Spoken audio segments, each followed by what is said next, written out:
So, we need to unpack everything that happened during this crazy, chaotic travel day. Now, first things first, obviously, Mick isn't here right now. She is off doing something pretty exciting. So I'm taking this one on my own, but I will share with you exactly what it is she's up to at the end of this video. Now, the other thing, obviously, travel days can be totally crazy, just for a normal travel day, a little bit stressful. You're trying to get from point A to point B, and anything can happen because it's kind of out of your control. This one, however, was probably our most stressful travel day that we've ever had. Got hit with a ton of unexpected everything, and we learned a few things along the way that we thought might be helpful to share with all of you. Got some validation on kind of some of our travel planning tactics that we use that turned out to help us in the long run. The reason we want to share this all with you is because we are Disney travel planners, and we feel like it's a useful tool to be able to share our experiences with all of you, to know that we can help you get through some of the things that are stressful when it comes to travel planning. So that being said, we'll leave the link below to our website where you can go and request a free quote for your upcoming Disney trip, and we would love to help you out with that. Now, to the craziness that just happened. So obviously, like I pointed out, pilot comes over the intercom. Hey guys, by the way, the weather is terrible in Dallas right now. Every single plane that was coming in there is being diverted to another airport. We were sent to San Antonio. Now, we are descending into San Antonio, and even there the weather was looking a little bit iffy, so it makes sense that it was crazy over in Dallas. Later, after landing down there, we were like messaging family and friends or whoever we were chatting with. And everyone's like, oh yeah, I just saw on the news there's like tornado warnings in Dallas, so lots of flights are being delayed or canceled and all that. So, I mean, glad we didn't get into that situation when the weather was all crazy. But also, we knew that meant we were in for a longer day than we had intended. Now, to give you a feel for what our travel day was supposed to look like, we woke up at 4 a.m., caught a flight out of Phoenix. We were supposed to land in Dallas. And then from Dallas, we were going to fly to Fort Lauderdale, land there at like 4:30 Florida time, and have the rest of the afternoon to enjoy dinner, explore Fort Lauderdale. We'd never been to Fort Lauderdale, so we were super excited about that. And the weather had other plans. So like I had mentioned, we got sent to San Antonio, landed. Pilot comes on over the intercom and is like, hey guys, just so you know, tons of planes got sent here because of the weather and not being able to land in Dallas. So we have to just go and sit on the tarmac, pretty much. So we pretty much found a parking spot and sat there with like, I think he said 5 or 6 other American airline planes. And we just had no idea how long we were going to be there. And this is where it started to get worse and worse and worse. So we had been sitting there for like an hour, and an hour became 2 hours, and 2 hours became 3 hours, and every single hour the pilot would come on over the intercom and is like, hey, we still haven't heard anything. They're telling us about the top of the next hour is what they kept saying. We'll be able to take off and head back to Dallas. Obviously we had a connecting flight, but with everything being delayed getting in, everything was also being delayed getting out. But to be honest, besides all of that, like, our sweet little girl was just an absolute angel. The whole day was just like, for her, just playing on an airplane. We were just so grateful that we have such an amazing little girl. I mean, shout out to all the kids that were on our flight, because honestly, no one was really losing it, and I would not have blamed them at all, because all of us adults were starting to lose it with how long we were just sitting there. We have had this view for the past 3 hours, and another hour to go. So while we were sitting on the plane, the flight attendants came over the intercom and said, like, hey, if you guys want to get off, we can shuttle you back to the San Antonio airport, so you can either just drive to your destination somewhere else in Texas, or you can try and book another flight and catch that to wherever you're trying to go. They were doing that throughout the whole time we were stopped there, but the catch was it was like a bus that they could send. So I think it was like every 40 minutes, only 9 people could get off the plane and head out.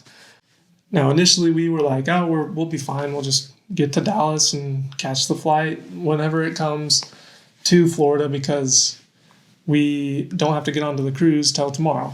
Which actually, that's one tip that we live by when cruising.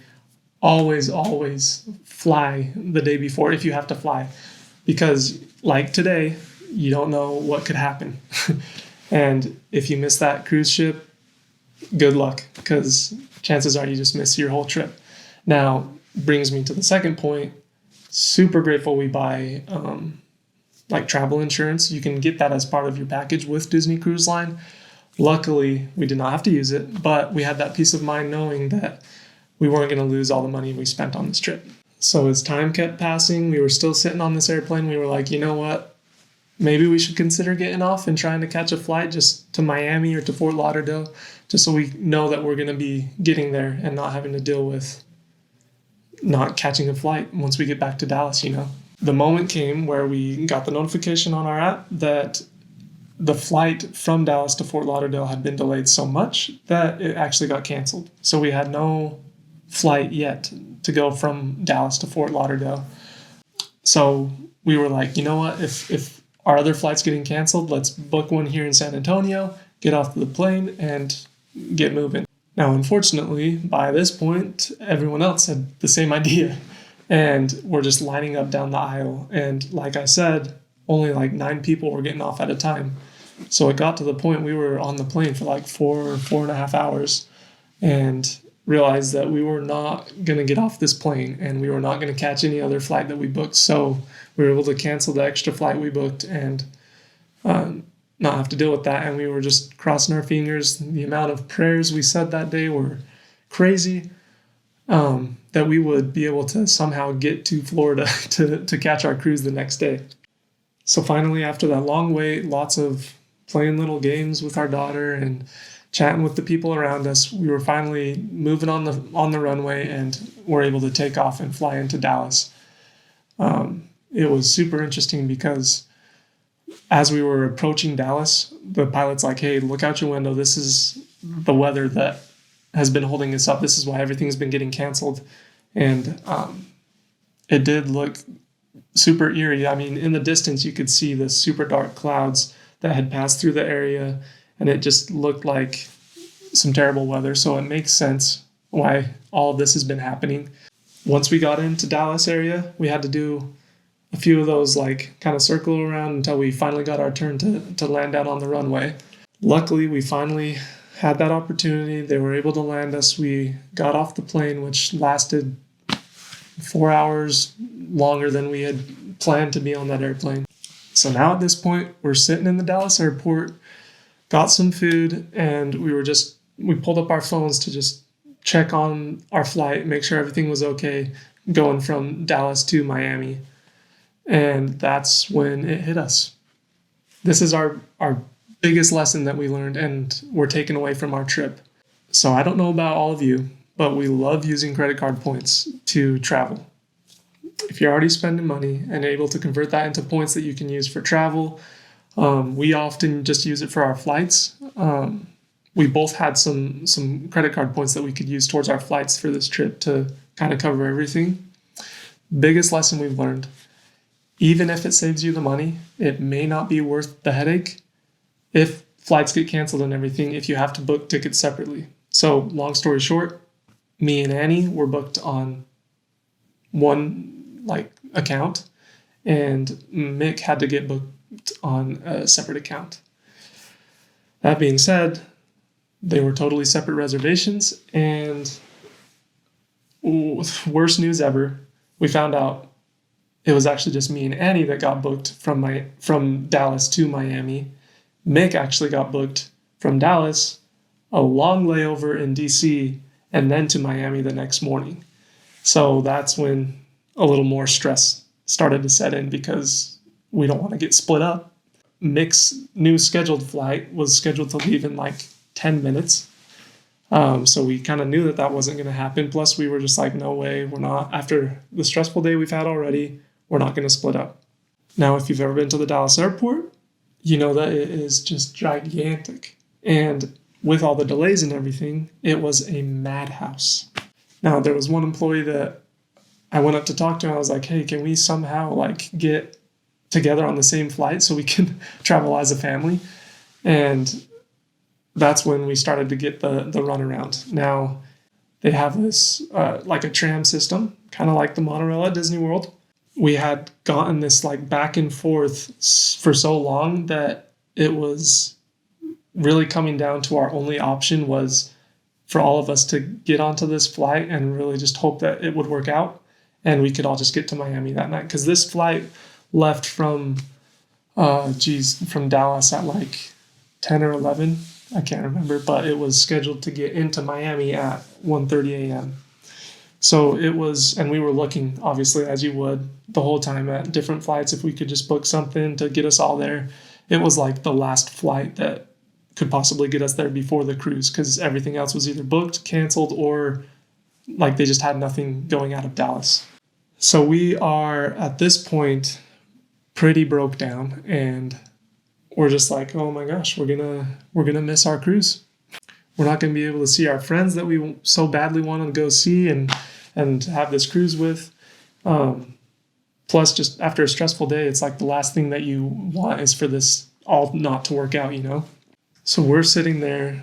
Mick is going up to this gate agent who was being very patient with everyone that was throwing questions at her. And just through tears, Michaela's like, please, I need to get on this flight with my family. Like, please, please, please, whatever you can do, you know? And she just looks at her and she just says, like, straight in the eyes, she's like, you know, as a mom, I know the stress you're going through. Don't cry about it. We are going to make something happen. And at this time, it was getting later in the evening. We were supposed to land, like I said, in Fort Lauderdale at like 4:30, have the time in the afternoon to just relax and hang out. We are way past that at this point, exhausted. And as a dad, I'm just looking at our daughter just sitting there kind of like waiting for us to just arrive at wherever we've been traveling to all day. And I just felt so much guilt just putting her through all of this just to maybe tomorrow go home if we can figure out where to stay tonight. But that was our last resort. So like, it's either we all get on this plane and this gate agent's able to help us out, or we just got to figure out a plan to get back to Arizona. Now this gate agent, she was the answer to our prayers. Her name was Happy. Like, can't make that up. Pretty much what she ended up doing, her and two other gate agents for American Airlines were all up at the desk trying to juggle all this craziness with all these standby people just like, hey, can I get on the flight? You know what I mean? They start boarding the flight and they point at me. They're like, you and your daughter need to get checked in and get ready to board the plane. So pretty much they had me come up and scan our tickets and like stand there at the terminal door. And I'm like, I'm not getting on the plane without my wife, but like, I'll do whatever you need me to do. And they just like, after we scan in, they just like start chaos. I don't know if it was on purpose or if it was just because they were dealt all of this craziness, but they're just like yelling out names and moving things around. And it seems so chaotic, but it feels like there was a method to their madness. Now, this may just be me thinking like, wow, they're really looking out for us, but it really could just be them sorting through it. Finally, all of a sudden, Happy, that amazing gate agent, she grabs a ticket, looks at Mick right in the eyes and goes, you, getting on the plane, and like hands her a ticket, somehow gets her a space. And not only this, they moved everything around, got us. Now we were at the very back row. They got us all on the same row just because they knew it'd been a long day. We had a toddler with us, and they got all three of us on the plane. And the last point in all of this, shout out to all you people that work for airlines, that work on planes, flight attendants, gate agents, all those people that deal with people in their most like stressful days. And I'm sure you get yelled at all the time. I'm sure you deal with the craziest things. And like today, got dealt a bad hand because of some weather. So shout out to all of you that work so hard to try and make all of these people happy and get to their final destinations. So finally, we're on a plane, and it was the most surreal feeling after the day that we had because we just were really at that point where like there's no way we're gonna be getting a flight today, and we're gonna have to figure something out. We got on the plane, we got all situated in that back row of the airplane, and Annie, being the angel that she is, just lays down in her mom's lap and falls asleep. And this was her falling asleep for the night. Like, she slept through the flight, getting into Miami. I mean, at this point, I don't blame her. It's the middle of the night, but she slept through everything. And I just couldn't be more grateful that she didn't have to deal with all the stress that we dealt with that day. You know what I mean? And the most relieving thing that we could have seen was just flying into Miami and just knowing that we had made it. We were going to get to our hotel, even though it was 9 hours later than we planned. And we were going to, most importantly, make it on the cruise that we had spent time planning. I cannot believe we made it. No matter what happens throughout the day, now if you're traveling even through layovers with the same airline, no matter what happens, they are going to send your bags to its original final destination. So what had happened with ours was we were like, oh shoot, it's not going to come to Miami. Where's our bags going to go? What if Mix gets thrown to DC because that's where her flight was, that she technically just kind of missed her flight? We found out by just like tracking our bags through the app. They were sent to Fort Lauderdale, got there actually 3 hours before we even got to Miami, which was nice. Now, that being said, it was too late for us to go pick them up, but we had our bags and knew that they were going to be there. We checked with the bag agent at the Miami airport, and she's like, oh yeah, it looks like they're in Fort Lauderdale. You'll just have to go in the morning to pick them up. Now we're at like 2 a.m. in Miami. We get on, book an Uber. Annie's still sleeping. We hop in the Uber and just take like the short 30 to 45 minute drive up to Fort Lauderdale. On our way, we're calling the hotel, like a little bit nervous, like, hey, hope you hadn't like given our room away or anything. But we finally got here, and they're like, oh yeah, just come stop by the front desk. We were able to check in, and let me tell you what, we are so grateful that we booked the hotel that we did. Now, we stayed at the Hilton Fort Lauderdale Marina Hotel, and this is one of 2 hotels that actually partners with Disney Cruise Line, meaning you can take Disney transportation from your hotel to the port to get on your cruise. Plus, it's just like that extra level if you've gone to anything Disney of kind of like Disney customer care that is just, it just shows through with this third-party hotel. Super nice, beautiful place. We can't wait to go back and stay there because it was gorgeous, a great location, like right across the street from the port, and great beds and a great place to rest our heads after the most stressful day ever. And that is it, our crazy travel day. Looking back on it, it just seems surreal because what's coming ahead that you're going to see was an amazing trip, an amazing cruise, and so excited to share that with you all. Now, as I mentioned before, Mick is not here. She's off doing something exciting, and that exciting thing is that she was asked to travel to Walt Disney World, so right back to Florida, to represent her travel agency, Magic Mornings Vacations. So Disney's actually sending them to the parks for a couple days to gather more information, content, tips and tricks that we can just share with all of you and kind of help us in the process of planning travel at Disney. Now, I don't think we're going to actually be vlogging this on YouTube, but Mick is there right now. So if you follow our Instagram account, she's kind of sharing all the things that she's learning, all the places that she's exploring while she's there for this next week. So give us a follow there if you want to check all that out. Plus, we're constantly posting updates and travel tips and tricks when it comes to Disney. Well, if you made it this far through that like long ramble session of our travel day and just me, maybe it was like a little therapeutic session for me to just kind of go through all of it and hopefully don't have to relive it again. Anyway, we appreciate having you along for the ride. If you want to stick around for more tips and tricks about Disney and travel, we would appreciate it if you consider subscribing, like the video, ring the bell, get all the notifications and everything for our upcoming videos, because we've got a lot of travel and fun coming at you. But yeah, thanks again. Can't wait to share the rest of this Disney cruise with you in our next video. Catch you then.